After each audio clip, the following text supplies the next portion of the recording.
Olá meninas, nesse vídeo vou trazer aqui para vocês um spa. Olha a situação desse pé, bem rachado, bastante grosso, e vou trazer o passo a passo aqui para vocês. Primeiro me verifico que não tenha ferimento, tá? Ela está com rachaduras, mas não está ferido o pé, então vou fazer o procedimento. Vou aplicar aqui a creme hidratante sebo de carneiro da L'Oréal Profissional. Vou passar por todo o pé fazendo assim uma camada, tipo uma base, para poder estar recebendo o amolecedor de calos da L'Oréal Profissional. Eu aplico esse amolecedor de calos num pedaço com algodão e aplico o algodão por toda a área afetada sem ter contato com a pele.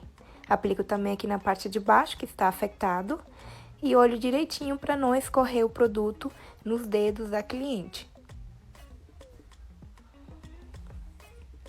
Está certinho, bem aplicado. Agora eu vou passar o papel filme por todo o pé e vou deixar agir por 20 minutos. Vou utilizar o bisturi implantal 222 para estar realizando esse procedimento.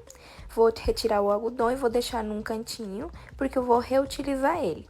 Pego a espátula 222, bisturi implantal, e começo a remover a área mais grossa, superficial, que está por cima. Esse espátula me ajuda bastante para não ter que lixar muito os pés. Removo bem o máximo que puder que sair. Essa espátula não corta, tá? Então pode ir tranquila. Agora eu vou com a lixa e vou lixar esse pezinho. Com o mesmo algodão, vou aplicar mais um pouquinho de produto e vou colocar novamente por mais 10 minutinhos. Retiro o algodão e lixo novamente. Vou lixando até obter o resultado que eu desejo. Até ficar bem fininho, é muito importante não lixar muito para não machucar. Aqui eu já acho que já tá bom para ser a primeira sessão. O pé dela é um pé bem grosso, então o resultado já está muito bom.